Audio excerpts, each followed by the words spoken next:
बिहार में 24 घंटे में 10 मर्डर हो गए, लेकिन किसी भी केस में पुलिस हत्यारे तक नहीं पहुंच पाई। हालांकि पटना के गोपाल खेमका मर्डर केस में आज एक बड़ी खबर आई है। पता लगा कि पुलिस ने इस मामले में एक शूटर को गिरफ्तार किया है, जिसका नाम उमेश है और वो पटना का रहने वाला है। इसके अलावा पुलिस का दावा है कि उसे बिजनेसमैन गोपाल खेमका के मर्डर केस में कई अहम सबूत मिले हैं। पता यह लगा कि हत्यारे लगातार गोपाल खेमका के मूवमेंट पर नजर रख रहे थे। मर्डर को अंजाम देने से पहले हत्यारों ने खेमका के घर से करीब 500 मीटर दूर एक दुकान पर चाय पी। उसके बाद शूटर गोपाल खेमका के घर के पास पहुंच गया।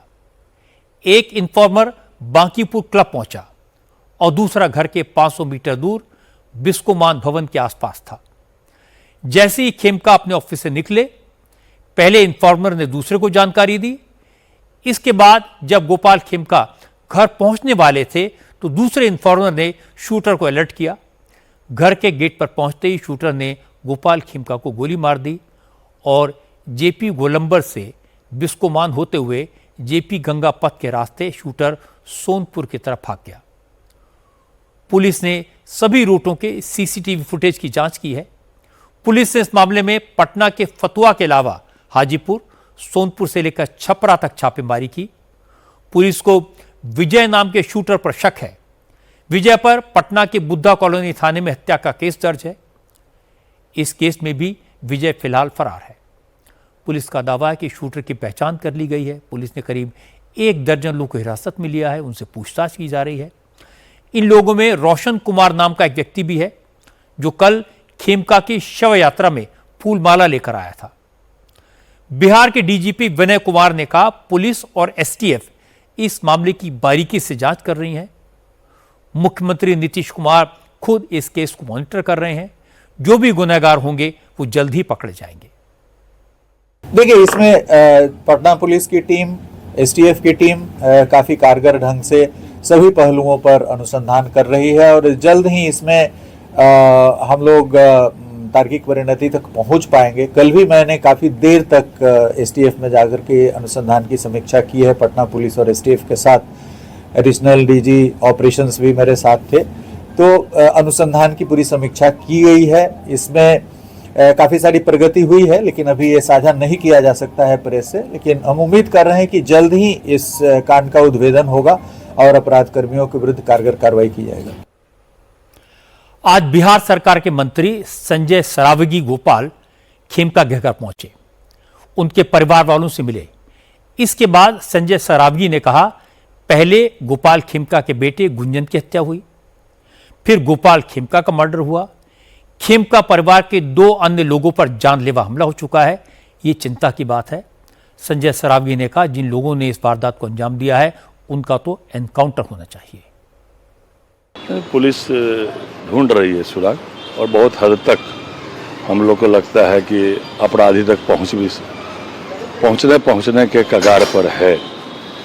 गोपाल खेमका जी की नृशंस हत्या हुई। मुझे वो दिन भी याद है जब गुंजन खेमका जी की हत्या हुई थी। मैं 1 घंटे के बाद ही यहाँ पहुँचा था। मैं था नहीं, इसलिए मैंने आ नहीं सका था। ऐसे अपराधियों को चुन चुन कर जो इतने निस्संग अपराधी है, अगर उनको इनकाउंटर भी करना चाहिए तो जरूर करना चाहिए। ऐसे अपराधी किसी हालत में भी बकसने योग्य नहीं है। बड़े व्यवसायी थे, क्या बिगाड़ा था इन्होंने किसी को? इनका पुत्र गुंजन खेमका, उनकी भी हत्या हुई। डीजीपी कह रहे हैं अपराधी बचेंगे नहीं। मंत्री महोदय कह रहे हैं अपराधियों को सजा जरूर मिलेगी, लेकिन विपक्ष पूछ रहा है कि अपराधी कब पकड़े जाएंगे, सजा कब मिलेगी।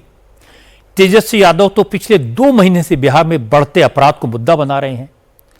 रोज आपराधिक घटनाओं की लिस्ट ट्विटर पर पोस्ट करते हैं।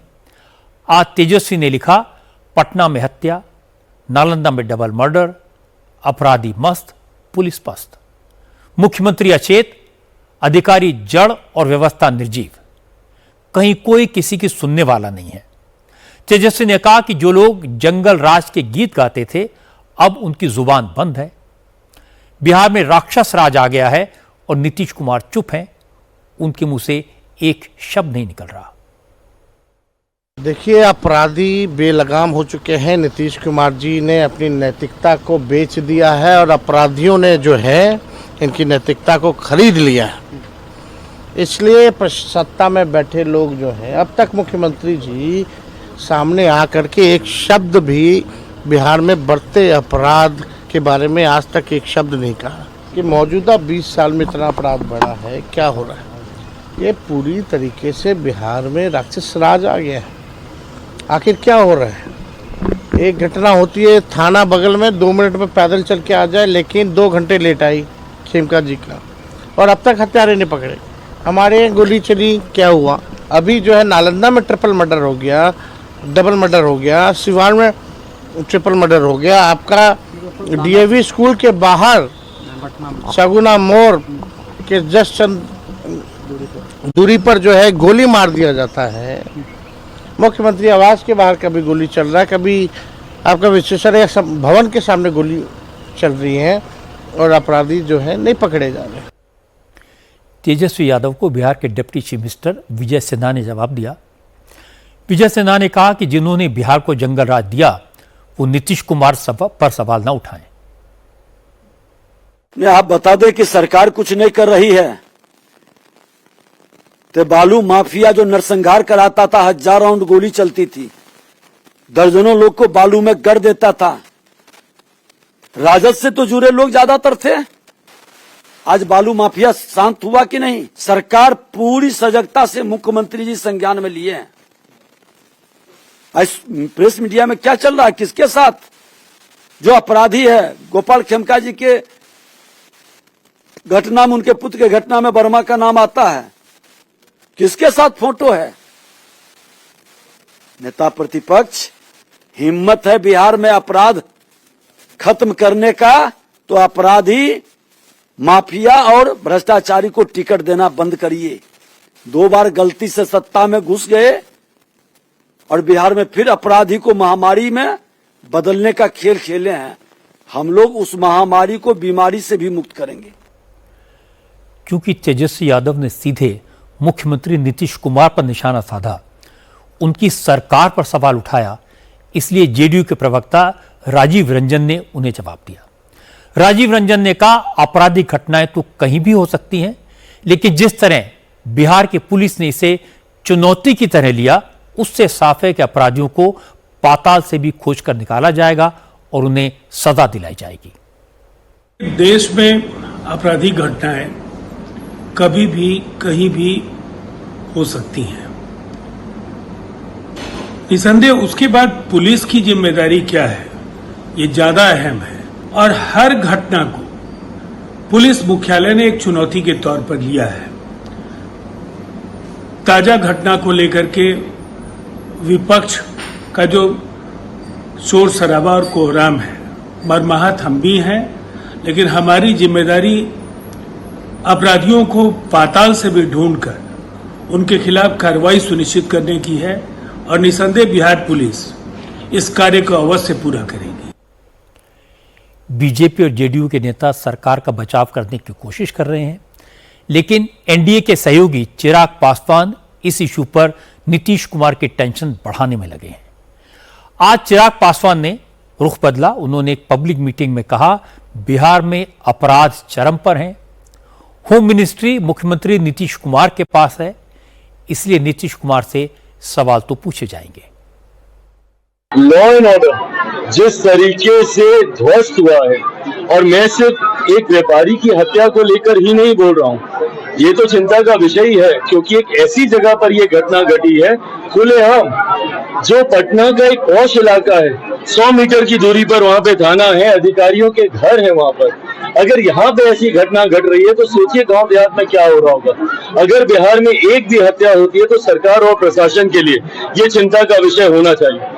मेरे लिए चिंता का विषय है कि मैं जिस सरकार का समर्थन कर रहा हूँ, और मैं दुखी हूँ इस बात से कि जो सरकार सुशासन के लिए जानी जाती थी, वो सरकार में अगर इस तरीके से आपराधिक घटनाएं बढ़ेंगी तो विपक्ष को तो बोलने का मौका मिलेगा ही। कहीं ना कहीं कहाँ चूक हुई है, ये हम लोगों को सुधारना होगा, और कड़ी से कड़ी कार्रवाई करके उसके ऊपर हम लोग को एक प्रेसिडेंट सेट करना होगा, ताकि भविष्य में ऐसी घटना ना घटे। एक तरफ चिराग पासवान बिहार के लॉ एंड ऑर्डर पर सवाल उठा रहे हैं, दूसरी तरफ जेडीयू के कार्यकर्ता, माफ कीजिएगा, जेडीयू के कार्यकारी अध्यक्ष संजय झा ने कहा कि बिहार में कानून व्यवस्था को लेकर बेवजह सवाल उठाए जा रहे हैं। कानून व्यवस्था पूरी तरह दुरुस्त है। लॉ एंड ऑर्डर बिहार का बिल्कुल परफेक्ट है। घटना कहीं भी हो सकती है, इतना मैं आपके माध्यम से बताता हूं। जो भी घटना हुई है, मुख्यमंत्री जी खुद उसका पूरा रिव्यू कल किए हैं, आज भी फीडबैक लिए हैं और जल्दी ही उस पर नतीजा सामने आए।